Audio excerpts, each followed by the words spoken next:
গ্রেফতার আরও এক প্রাক্তন বিধায়ক। তৃণমূলের প্রাক্তন বিধায়ক সুজয় হাজরা ধৃত। জমি কেলেঙ্কারি তোলাবাজির অভিযোগে গ্রেফতার। খড়গপুর স্টেশন থেকে গ্রেফতার সুজয় হাজরা। আর সুজয়কে গ্রেফতার শালবনী থানার পুলিশের।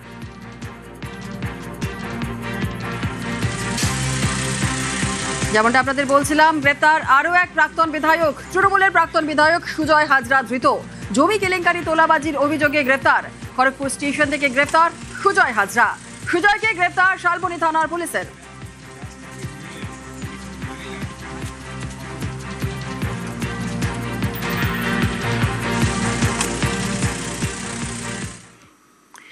অনুব্রতর বিরুদ্ধে থানায় নালিশ। শান্তিনিকেতন থানায় তৃণমূল নেতার বিরুদ্ধে নালিশ।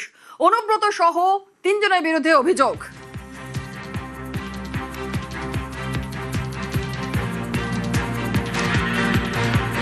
অনুব্রতর বিরুদ্ধে থানায় নালিশ। শান্তিনিকেতন থানায় তৃণমূল নেতার বিরুদ্ধে নালিশ। অনুব্রত সহ 13 জনের বিরুদ্ধে অভিযোগ।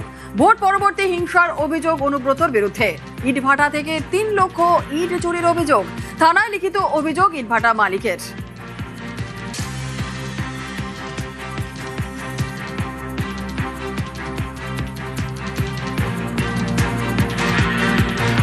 দু 2021 সালে ভোট পরবর্তী হিংসায় আমি আক্রান্ত হই। আর আমার একটা ভাটা আছে, ওখানে আমার 35 বছর ওপর ব্যবসা করছি। কোনোদিন আমার এই ধরনের আক্রমণ হয়নি। 21 সালে ভোটের পরবর্তী আমাকে আক্রমণ করে ভাটার মধ্যেই। ট্রাক্টরদের মালিকদেরকে হুমকি দেখিয়ে জোর করে সমস্ত ভাটা থেকে প্রায় 100-র ওপর ট্রাক্টর ভাটাতে ইট লুট করে। সেটা করেছিল অনুব্রত মণ্ডল, তৃণমূল পার্টির অনুব্রত মণ্ডল ছিল মেন কালপিট। পরবর্তীকালে মামুন শেখকে দিয়ে আরো অনেক ছিল, 13 জন মোটামুটি আমি আসামির নাম কালেক্ট করে দিয়েছি।